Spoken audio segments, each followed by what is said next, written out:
Winasak ng bagyong Agaton ang bahay ni Richard. Nung bumagyo, talagang dahan-dahan siya napapansin ko yung yero na talagang nagsiliparan, tsaka yung nipa. Yung nipa sa baba. Kaya sabi ko, takbo na tayo. Ang kinatakutan ko lang nun yung mga anak ko. Kasi maliliit pa eh. Pag bumagsak ito, ay sigurado. Tapos lahat. Ang kwartong ito na lamang ang natirang nakatayo.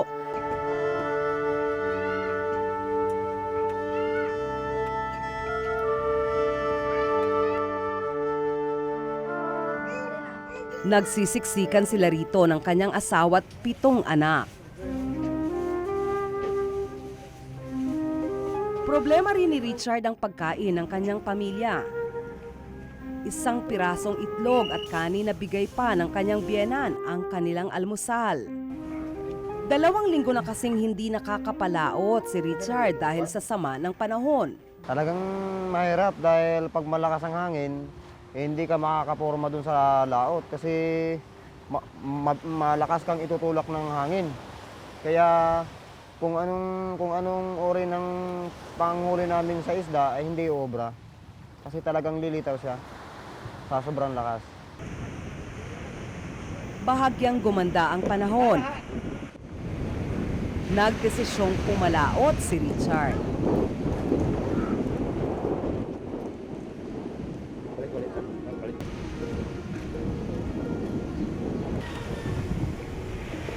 Ito yung pampain namin.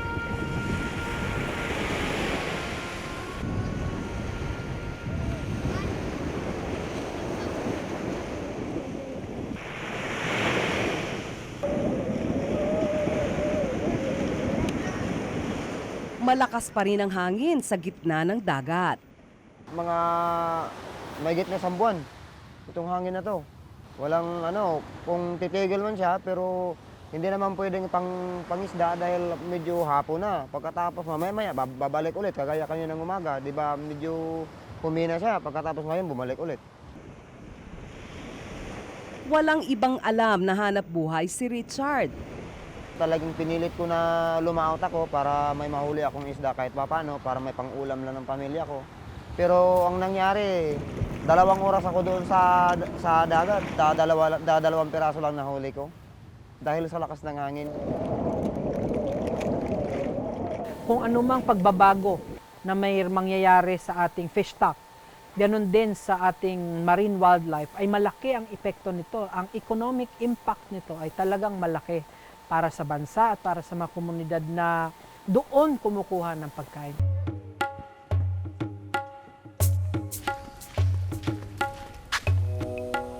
Madalas, kapag walang huling isda, nangunguha na lang si Richard ng payaw. Dahil siguro parang surrounded by siya, yung na-surrounded siya sa yung matataas na bagay na area, tapos siya pinakamababa. Kaya pag ulan, mag-abot yung kabilang panig, dito nababagsak.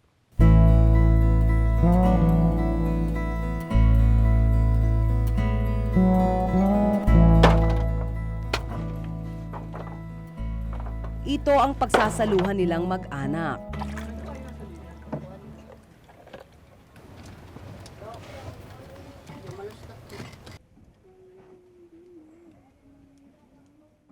Pero bukod sa problema sa pagkain, nalalagay din sa alanganin ang kaligtasan ng mga residente.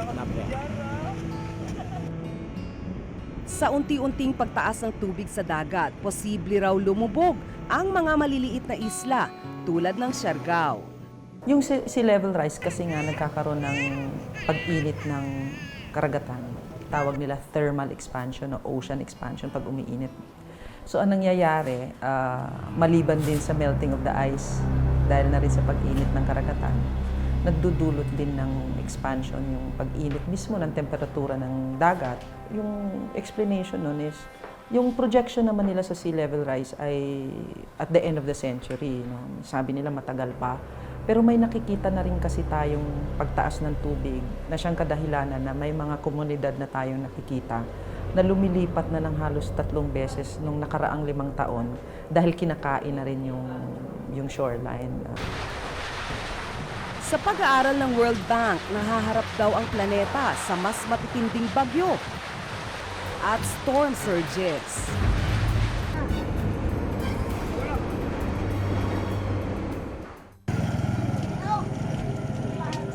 14% o halos 13 milyon ng populasyon ng Pilipinas ang maaring maapektuhan ng mga storm surge.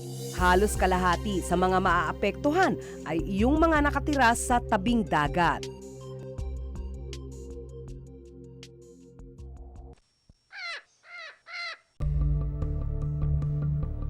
Dahil dito, sinimulan sa Siargao ang Ecotown Framework. Proyekto ito ng Climate Change Commission at ng local government. Napili ang Siargao, isa sa mga napili dahil ito yung at that time was the 3rd poorest province.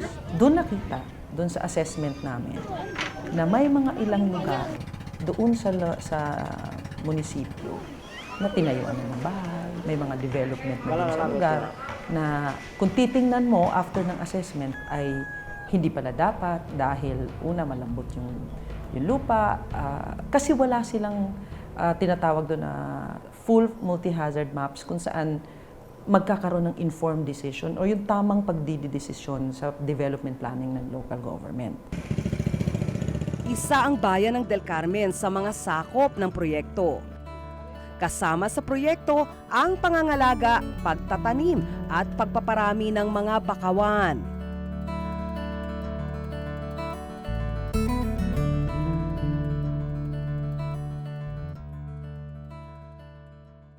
Nandito na po tayo sa mangrove area po ng munisipyo ng Del Carmen. Ito po ay isa sa portion po ito ng mangrove area. Tapos dito sa area na to, kadalasan sa loob ng mangrove ay doon nagpuputol yung mga mangrove cutter. Kaya yung programa ng gobyerno na magpapamangrove reforestation ay dito ginawa sa looban ng nakakalbo ng mangrove. Mahigit 8,000 ektarya ang mangrove forest sa Siargao. Kalahati nito ay nasa Del Carmen. Isa ang Surigao del Norte sa 10 probinsyang posibleng tamaan ng tsunami ayon sa Manila Observatory. Ang mga mangroves magsisilbing harang kapag magkakaroon ng tsunami. Pag merong mga storm surge or typhoon, hindi na masyadong maano yung coastal communities kasi ang mangrove ay proven na talaga na pag isa-isa ang mangrove na barrier sa ganong klaseng mga big waves. Hindi na makapasok sa coastal community. Pagbebenta ng panggatong ang ikinabubuhay ni Nancy. Pero ang problema, pinutol na kahoy galing sa bakawan ang kanyang ibinebenta.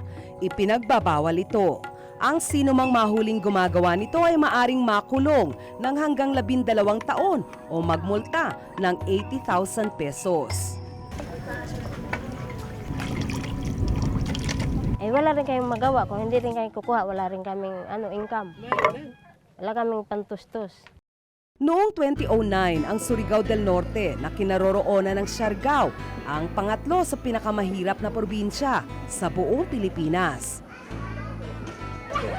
Ito ang naging batayan ng CCC sa pagpili sa Siargao para sumailalim sa Ecotown. Bukod sa pag-aalaga ng bakawan, nagbibigay ng tulong pinansyal sa mga mahihirap ang programa. 5,000 piso ang ibinibigay sa mga beneficiaries sa kondisyong titigil na sila sa mga illegal na gawain na nakasisira sa kalikasan. Isa si Nancy sa 50 beneficiaries sa kanilang barangay. Kailangan nilang tumulong sa pangangalaga ng kapaligiran tulad ng pagtatanim ng bakawan, kapalit ng tulong pinansyal. Hindi man madiretso na pwede ka mag 100% hindi ka na magmamangrove cut, at least ma-minimize. Suportado rin ng Ecotown ang proyekto ng mga residente rito sa sitio Dinakpan, sa bayan pa rin ng Del Carmen. Ito po yung crab fattening na gawa po ng isang people's organization ng Del Carmen, yung Del Cambas. Yung hindi pa masyado may laman na alimango na parang ano pa siya lupa yung hindi pa siya dapat ibibinta para magkalaman dito siya ifafat. So, what we wanted to do here is how do we create livelihood based on the resources na meron ang komunidad. Hindi na pa naman ito bago, pero parang gusto lang natin tingnan na baka posible na yung pagbabago ng klima ay nakakaapekto na dun sa mga mahanap buhay ng ating mga kababayan doon. Hindi lang sa mga probinsya mararamdaman ang epekto ng climate change. Kahit ang Metro Manila, hindi ligtas sa pinsalang hatid nito.